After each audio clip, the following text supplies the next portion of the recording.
Okay, test. This is Big Nick Burt with the Big Nick Energy. Can you see me? Can you hear me? Life is good. Tough loss last night, but what can you do? I don't want to talk about the refs. I don't want to talk about the fouls. I just want the Knicks to play all 4 quarters. Is that too much? Is that too much to ask? Let's see. I want to be able to screen share too, but I don't think I can. Not with just this. I would need to get different software. Well, anyways, we'll watch it and we'll go from there, I suppose. Looking at this game, I don't know. It doesn't sit well with me that we can be upset about the refs. It doesn't sit well with me that we didn't play well or really come out hard at all in the third. But it is what it is, you know. I can't complain too much because the refs don't lose games, you know. If you're up by 20, a bad call is just nothing. It doesn't matter. If they showed up for the third quarter, bad calls don't matter, right? If they show up in the third quarter, the bad calls don't matter. If they showed up in the third quarter, you wouldn't need that Evan Fournier 3 to tie the game.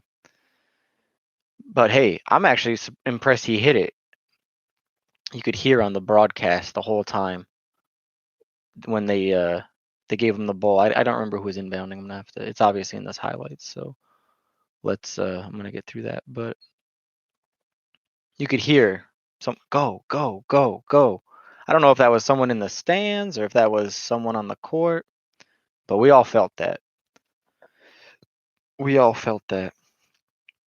Of course, they're gonna start these highlights off with just tons of net stuff. Oh, what's this? Yes. Got my pu'er tea. I don't know. Some fermented black tea. It's pretty good. But that's how you drink it. Ah, that's good. Nice and warm. So, I don't know. I don't know what to say about these highlights because it's a lot of nets and it's a lot of stuff that you can't stop. I mean, James Harden getting a step back 3, that dude, he's like one of the best in the game at doing that. So, despite what KD and Harden were able to do, I think we did pretty well in comparison. I mean, we don't have KD. We don't have a James Harden. We have a Julius Randle, and I think Randle did just all right. I'm actually going to pull up the box scores because I'm a dingus. And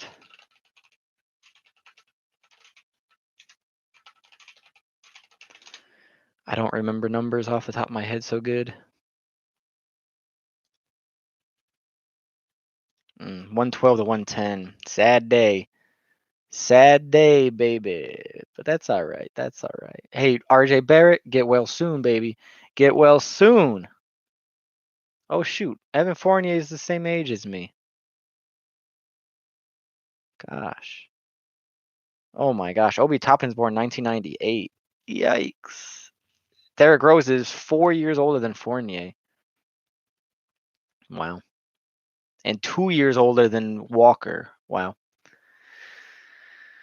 Ooh, Taj Gibson, 1985. My God. And then our young guys. Big McBride's born in 2000. Barrett was born in 2000. Ooh, yeah. That's wild to me. That time, though, you can't get away from it. It keeps on marching. But anyways, I got the basketball reference. I'm looking for box scores, though. I'm not looking for anything else.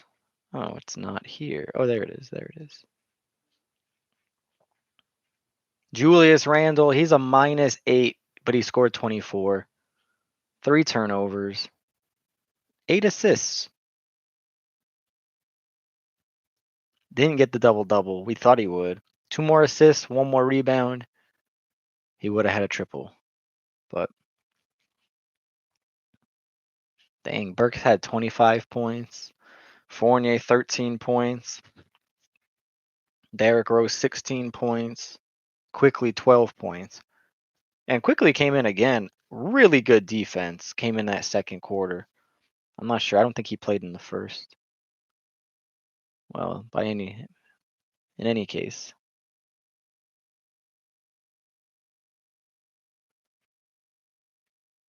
People are waking up finally.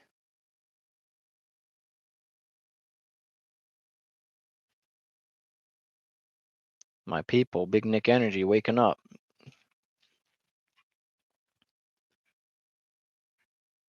Yeah, I'm looking at these highlights. I'm not so upset. Honestly, like,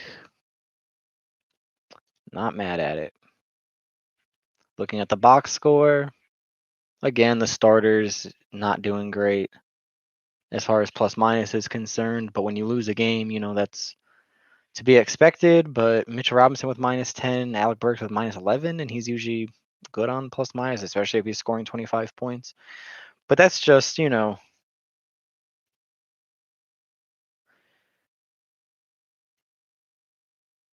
but that's just, the power of James Harden, Kevin Durant. He shot over everybody. Kevin Durant did. James Harden, whatever. I'm not going to even talk about him getting to the foul line. That's not really important to me. What is important to me is the on-ball defense we were able to do. Clearly, we couldn't stop him, but did we slow him down? Maybe. 34 points. No, we didn't slow him down. 5 turnovers, though, maybe. I'll take that. 5 turnovers, 34 points. Kevin Durant, 27 points, only 1 turnover. Almost got a double-double with it. 1 more assist. He got to get more rebounds, though. He only got 5 rebounds. Dude's huge. If you're not getting rebounds when you're huge, you're just not in the right spot. But he's out on the 3-point line. He's doing a lot of other things, so not going to hold that against him. But literally nobody else showed up. Nobody else showed up. Aldridge, 8 points, and he was missing a lot of easy ones that he usually makes. Yeah, 4 for 10, not great. Bembry, don't even know that guy, but Patty Mills. Ooh, that 3-pointer at the end. I was so glad he didn't make it. That heat check. He had a fast break and he pulled up, and I really thought he was gonna hit it. But he did not, and that's what you get. Ooh. The highlight, I'm just on that. It's that Derrick Rose up and under. Oh my gosh. How did he hit it? Oh, how did he hit it? I want to know. Amazing. And the thing is, he plunked it like right in the corner of the rim and the board, and he just made it look too easy. I'm playing it back again. Dude is nuts. Crossover. Ooh, up and under. Easy. Soft layup. My God. But that's the power of MVP.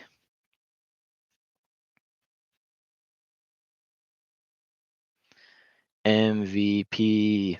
So I like that Rose is still doing his thing.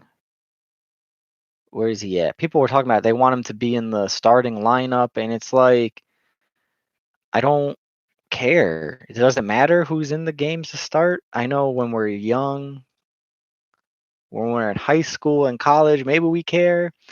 I'm sure these guys do care. I'm sure these guys do want to be, starters. That's like, that's the badge you can wear. Hey, I'm a starter in the NBA. But I don't think Derrick Rose has anything to prove. He's been an MVP. He's been a long-time starter. He got 34 minutes. Alec Burks got 39. Fournier got 22. I don't know. I don't think it matters if he I don't think it matters if he starts or not. I think he can just do what he has to do off the bench. But I really like that lineup. We ended up with a lineup. We had Randle, surrounded by Burks, Rose, Quickly, and I think Fournier. So they had Fournier playing the power forward. Yeesh, but how tall is that guy? Evan Fournier. it says his nickname is Don't Google. That's funny. But no. How tall is he though? I want to know. He's 6'7". Dang.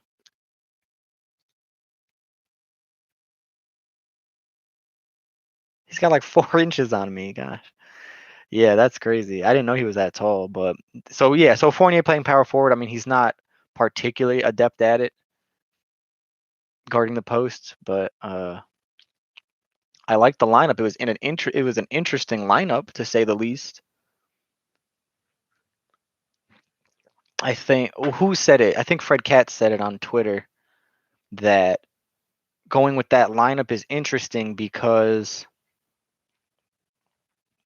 you're basically saying the offense is going to run through Randle, and giving him those 4 spacers gives him a lot of options to kick out, gives him a lot of options, to do what he wants to do. So I like that. Can they hang with most teams? I don't know. Honestly, who can guard Kevin Durant? Somebody else said on Twitter, I think I can't remember his handle right now. But it just got to the travel. But anyway, somebody else said on Twitter that that the Nets can just switch on every single play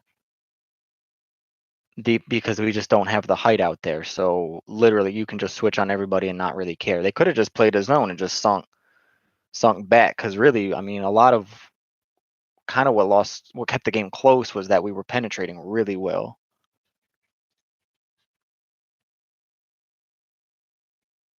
Ooh, man.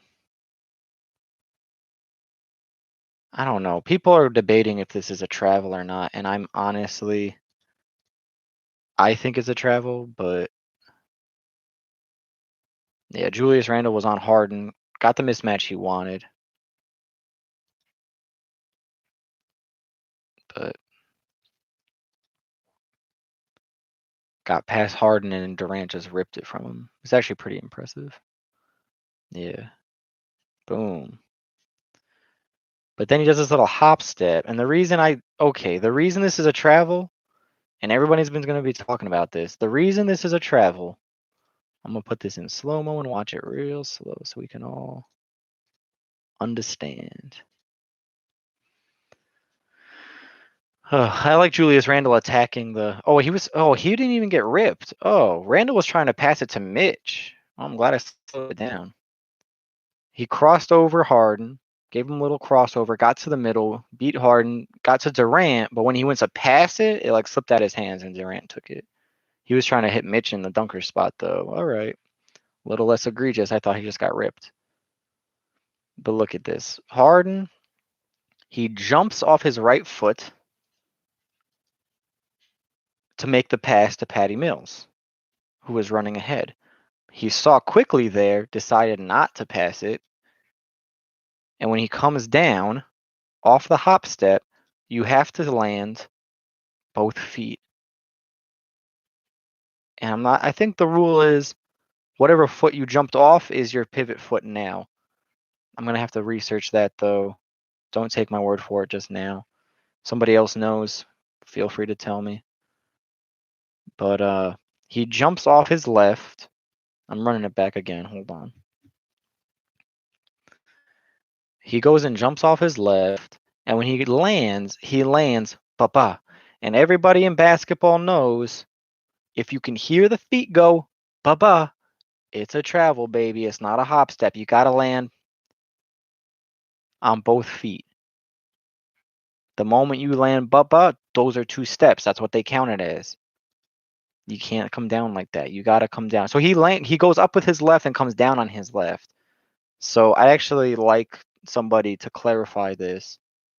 He goes up on his left and comes down on his left.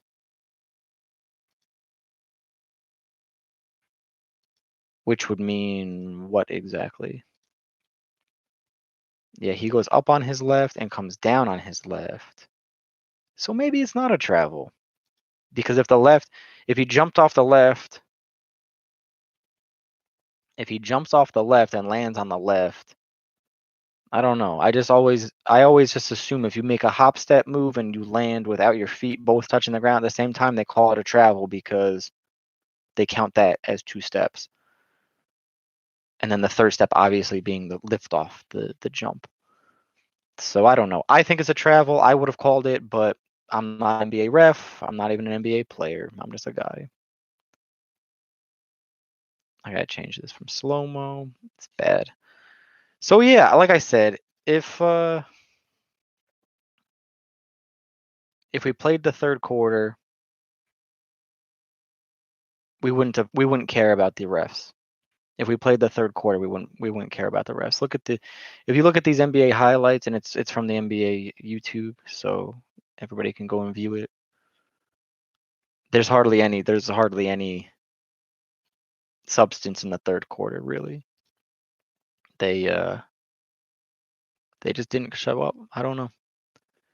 And I know a lot of people are saying, how do you fix that? And Alan Hahn said it too. I saw his reaction that something's not right. When they come out and they're just flat and you give up 12 points unanswered, 12 unanswered points to start the third, you're going to have a hard time.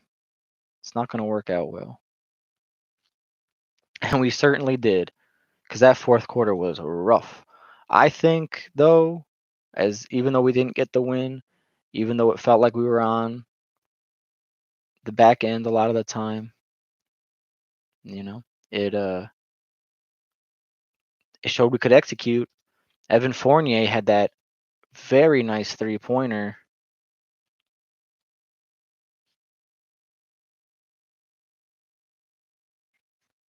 I'm watching the play right now.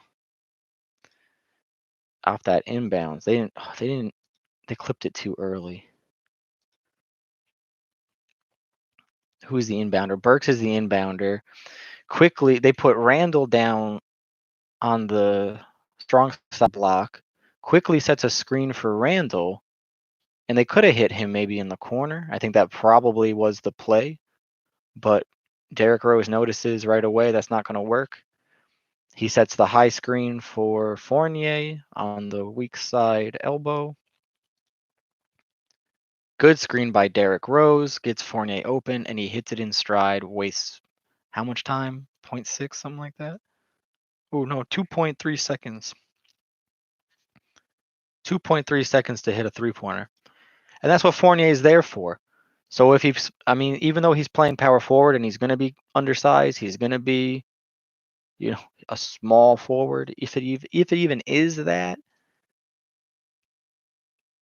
he can hit those 3-pointers, which is why he was out there and why we paid him and why he wasn't cut from the starting rotation, John Hollinger. Why did he even say that? He said the face when you got to cut somebody from the starters, but you just paid Evan Fournier $78 million. But he didn't put a face. He didn't make a reaction or nothing. So what face? I don't know. The face. His face? Now his face is looking stupid because Fournier, I think, is worth every penny. I've been saying that. Fournier is worth every penny. Reason being, he's pretty fast with his feet for a 6'7" guy. Didn't know he was 6'7", but he's fast with his feet.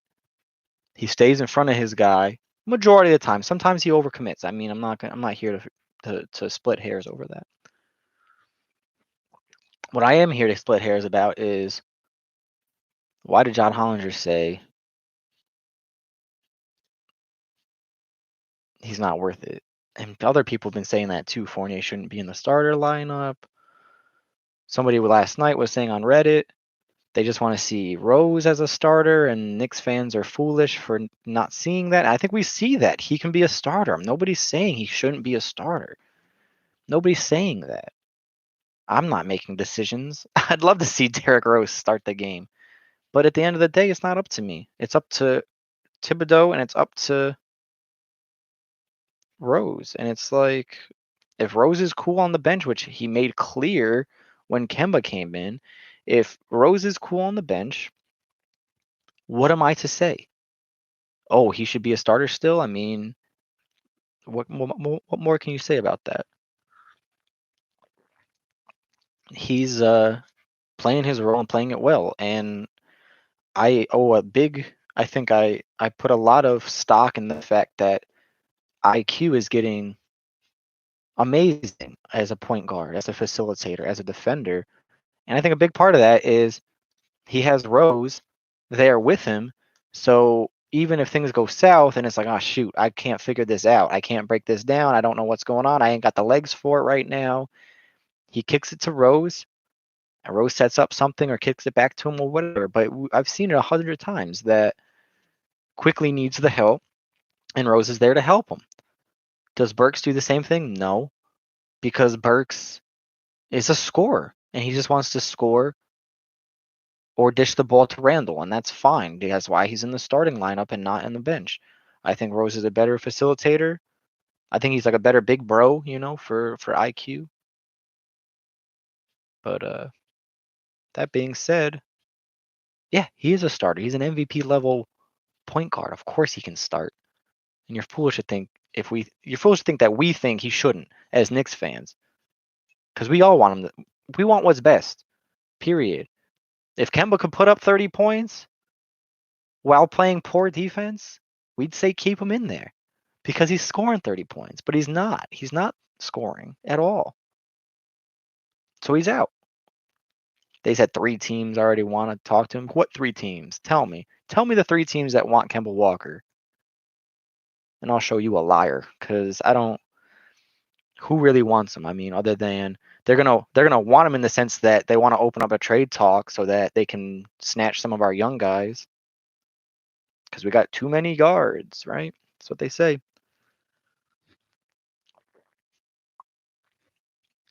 Anyways, these highlights aren't even worth watching. That's why I didn't edit together anything.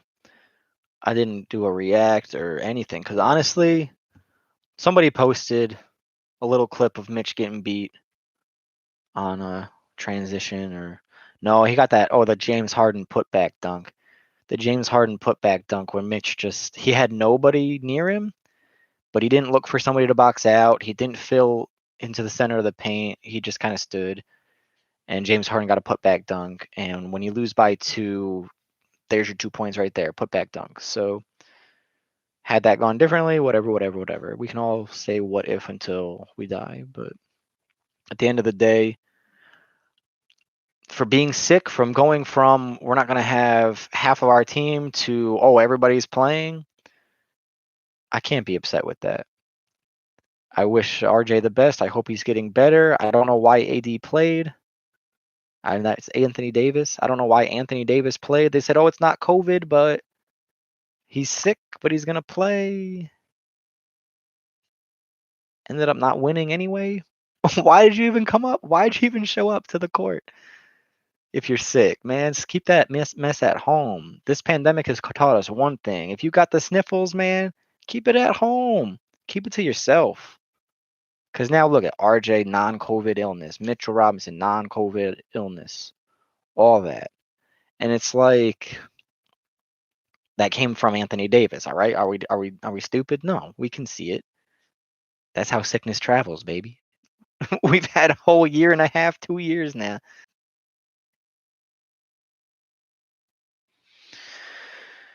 Yeah, I don't know, man. I just don't know. That third quarter is just, what does Clyde say? Bedeviling the Knicks. That third quarter, bedeviling the Knicks. Turnovers. That's Julius Randle's Achilles heel. And he only had 3, which is lower than his usual. I think he's averaging 5 or so. I actually want to know. Here we go. Let's see. No, he's averaging 3 for this year. Last year he averaged 3.4. Year before averaged 3. All right. So he's right on the money then last night. Yeah, 3.2 for the season. And he had 3 last night. So, but there are nights where he has 5, 8. So, I don't know. All I know is that third quarter looked crazy. James Harden looked crazy. Kevin Durant looked crazy. He makes that mid-range look so silky smooth, Kevin Durant. Yeah. If I could have a shot form half as silky as that, and if I was 7 foot, I'd be in the NBA. Yep, that's right. You heard it here. So I don't want to keep this too long. I know I'm just kind of rambling about the same old stuff, but I'm just trying to get my morning going. And I usually get that going with some reflection on the previous day.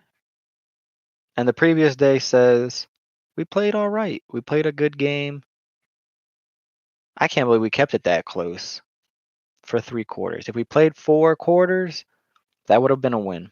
Easy win at home. And I say at home, and I do mean at home. Those Knicks fans were nuts there. You could hear them every time Toppin scored, every time Rose scored. Big cheers. Lots of love there. But that's New York, we're everywhere. We're trying to do it. So before I let you go, let me just check the schedule because I am curious who we got next. Looks like tomorrow, Chicago. Now that's going to be a good one. 7:30 Eastern time. And we'll be in MSG. And then we got Denver on Saturday. Ooh. So I don't know. If we play as well as we've been playing, totally can beat Chicago. Totally can beat them. They are very beatable. And I think if anyone's going to do it, the Knicks can do it, obviously, because they field a good team. We're looking good for the first time in a long time. We got young guys. We have draft picks. We have cap space. All it takes is a trade here or there. We got cap space. Oh, that's the NBA. Oh my gosh, the official NBA sticker that they put on things.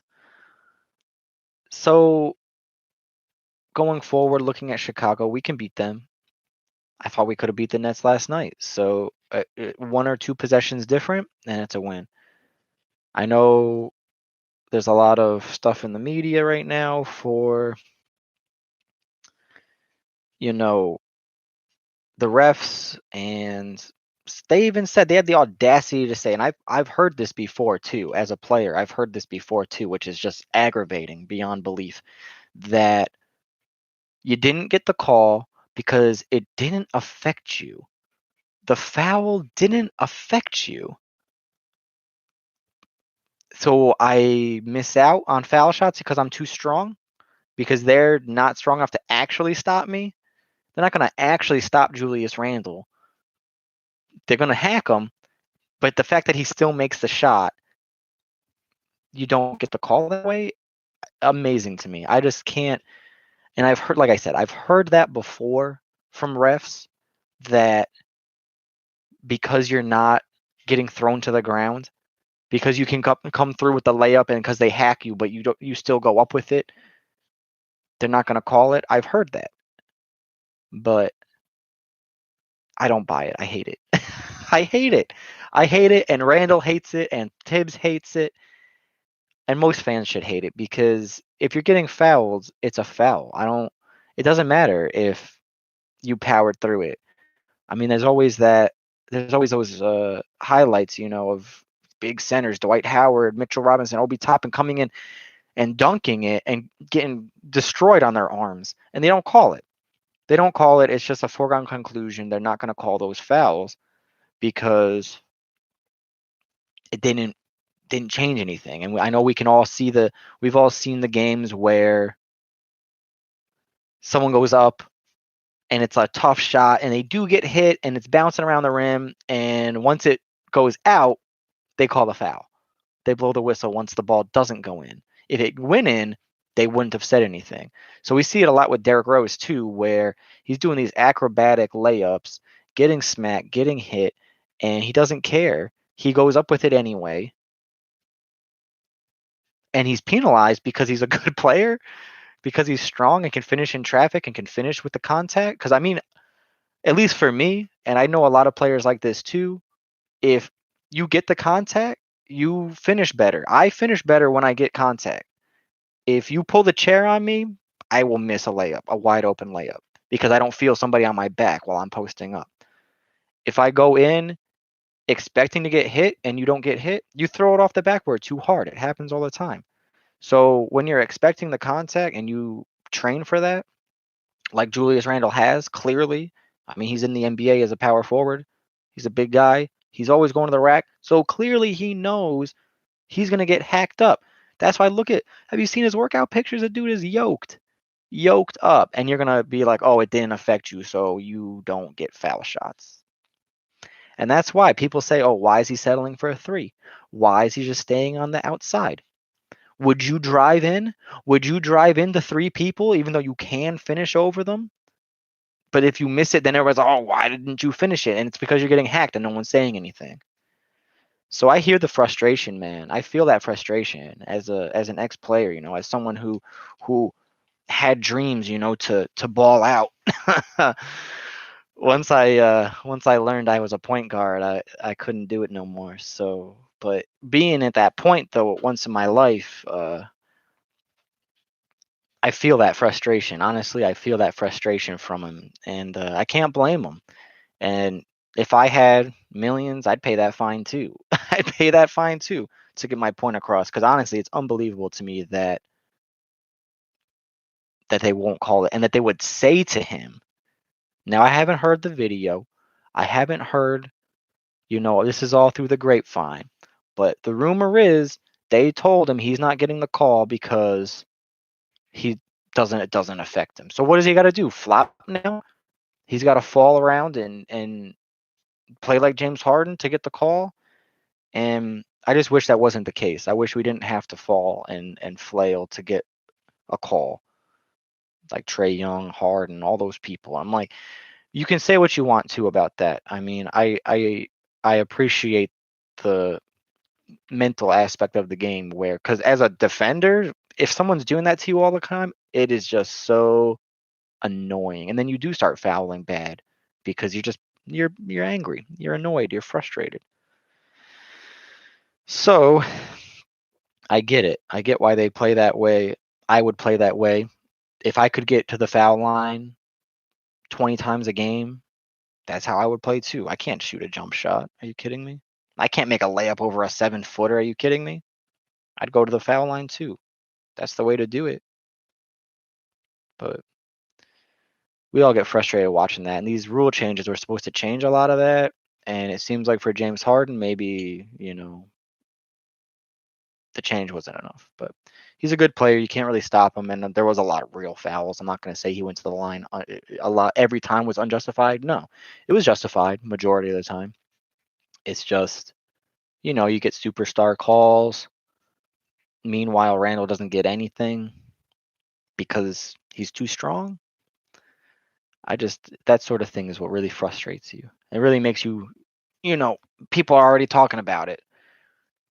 The gambling scandal with the refs. Are they still gambling? Are they still gambling? They are. Everybody's gambling. Look at all these ads. Every commercial now. I can't even get my head around it. Why you would bet money on a basketball game when you know that they're gambling. Unless you know how the refs are betting, I'm not betting. I'm not doing it. But hey, Fournier tried to get us out of that. I can't believe that he hit that game tire. That was nice. That was nice. We know he's not gambling. He's betting on himself. Everybody talks about that, betting on yourself. I don't know. What am I trying to say today? I love the Knicks. I'm ready for Thursday. Oh my gosh. Yeah, I'm ready for Thursday against Chicago. They're coming to New York, so we gotta show up. Like we always do, Knicks fans. We should always show up. Loud and proud, that's right. MSG, first quarter at MSG is louder than 90% of other arenas in the fourth quarter. Period. I don't even want to. It's not even a debate for me. It's not even like, oh, other fans are. I respect them too. I don't respect them, and the reason I don't is because if you go to the game and you're quiet, I don't get that. When I go to the games, I'm loud. I lose my voice. We also had a guy in the side talk, and everyone was kind of hating on him, like, because you could hear his voice cracking or whatever. And it's like, yeah, his voice is cracking because he's been screaming all game.